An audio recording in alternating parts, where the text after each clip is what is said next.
తెలంగాణలో ఎండలు దంచి కొడుతున్నాయి. భానుడు భగ్గుమంటున్నాడు. నిజామాబాద్ జిల్లాలో నిన్న రాష్ట్రంలోనే అత్యధిక ఉష్ణోగ్రత నమోదైంది. ఆలూరు మండలం మచ్చర్లలో 43.2 డిగ్రీల గరిష్ట ఉష్ణోగ్రత నమోదైంది. ఉదయం 10 గంటల్లోపే ఇళ్ల నుంచి బయటికి రావాలంటేనే ప్రజలు భయపడుతున్నారు. మధ్యాహ్నం వేళ ఎక్కువగా ఇళ్లకే పరిమితమవుతున్నారు. ఇక పెళ్లిళ్లు, ఫంక్షన్ల సీజన్ కావడంతో షాపింగ్, ఇతర పనుల కోసం బయటకు వెళ్లాలన్నా ధైర్యం చేయలేకపోతున్నారు. వడగాలులు కూడా వీస్తుండటంతో ప్రజల బాధ వర్ణనాతీతంగా మారింది. దీనిపై మరింత సమాచారం మా ప్రతినిధి కిరణ్ రెడ్డి అందిస్తారు. కొడుతున్నాయి. బాణుడు తన ప్రతాపాన్ని చూపిస్తున్నాడు. ఉమ్మడి నిజామాబాద్ జిల్లా వ్యాప్తంగా రికార్డు స్థాయి అయితే ఉష్ణోగ్రతలు నమోదవుతున్నాయి. ఎన్నడూ లేని విధంగా రాష్ట్రంలోనే నిజామాబాద్ జిల్లాలో రికార్డు స్థాయిలో 42 డిగ్రీల పైన ఉష్ణోగ్రత నమోదయ్యి. చూడొచ్చు, రోడ్లన్నీ కూడా నిర్మానుషంగా మారుతున్నాయి.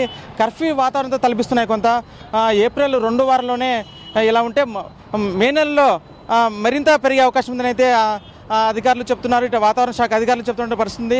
మరోవైపు గత వారం రోజులుగా వర్షాలు కురుస్తున్నాయి. ఉదయం ఎండలతో, ఇటు సాయంకాలం వర్షాలతో సామాన్యులు అయితే ఇటు కావచ్చు, ఇటు రైతులు కావచ్చు తీవ్రమైన ఇబ్బందులు అయితే ఎదుర్కొంటున్నారు. గడిచిన 2-3 రోజులుగా పగటి ఉష్ణోగ్రత ఒక్కసారిగా పెరగడంతో ఉక్కుపోతతో ఉక్కుబిక్కురవుతున్నారు నగరవాసులు. ఏప్రిల్ 2 వారంలో ఇలా ఉంటే బాణుడు తన ప్రతాపాన్ని అయితే చూపిస్తున్నాడు. జిల్లాలో ఉష్ణోగ్రత ఇప్పటికే 40 డిగ్రీల మార్కుని అయితే దాటేశాయి. అత్యధికంగా నిన్న బాల్కొండ నియోజకవర్గంలోనే 42 డిగ్రీలు నమోదైనట్లుగా అధికారులు చెప్తున్నారు. దీంతో బయటికి రావాలని చాలామంది కూడా భయపడుతున్న పరిస్థితి. అదేవిధంగా ఇటు వీధి వ్యాపారులు కావచ్చు, ఇట్లా మీకు కూలికెళ్ళే వాళ్ళు కావచ్చు తీవ్రమైన ఇబ్బందులు అయితే ఎదుర్కొంటే కొంతమంది ఉన్నారు. మాట్లాడే ప్రయత్నం చేద్దాము. చెప్పండి, ఉష్ణోగ్రత అత్యధిక నమోదవుతున్నాయి నిజామాబాద్ జిల్లాలో కూడా. నిన్న 42 డిగ్రీలు కూడా నమోదైన పరిస్థితి ఎలా చూస్తారు? నేను నిజామాబాద్ జిల్లాలో రాష్ట్రంలోనే అత్యధికమైనటువంటి టెంపరేచర్ ఉన్నట్టుగా మా దృష్టిలోకి వచ్చింది. దీని మూలంగా సీనియర్ సిటిజన్స్ చాలా ఇబ్బంది పడుతూ ఉన్నారు. ఏదైనా హాస్పిటల్స్ పోవాలన్నా, లేకపోతే కనీస అవసరాలు కొన్ని తీర్చుకోవడానికి బయటకు రావాలంటే భయపడేటటువంటి పరిస్థితి ఉంది. సో చూడొచ్చు, కేవలం నిన్న నిజామాబాద్ జిల్లాలోనే 42 డిగ్రీస్ పైన ఉన్నట్టుంది పరిస్థితి ఉంది ఉష్ణోగ్రతలు. సో గతంలో ఎప్పుడైనా ఇట్లా నమోదయ్యా? ఇంతవరకు ఎప్పుడు చూడలేండి మేము. ఇదే ఫస్ట్ టైము.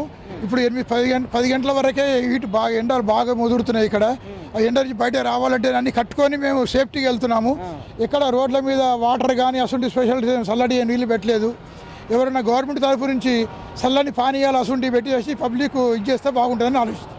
ఈ తీవ్రమైన వడగాల్పులు వచ్చే అవకాశం ఉందంటే వాతావరణ శాఖ చెప్తున్నారు. మరోవైపు అత్యవసర తప్ప ఎవరు ఇట్లా వృద్ధులు కానీ, వికలాంగులు కావచ్చు, చిన్నపిల్లలు కానీ ఎవరైనా అత్యవసరమే తప్ప ఎవరు బయటికి రావద్దని ఇట్లయితే అధికారులు సూచిస్తున్నారు. మరి రాబోయే 2-3 రోజులు కూడా మరింత ఉష్ణోగ్రతలు పెరిగే అవకాశం ఉందని కూడా వాతావరణ శాఖ అధికారులు హెచ్చరిస్తున్నట్టు పరిస్థితి నెలకొంది. కెమెరామ్యాన్ సాయితో కిరణ్, సాక్షి టీవీ, నిజామాబాద్ నుండి.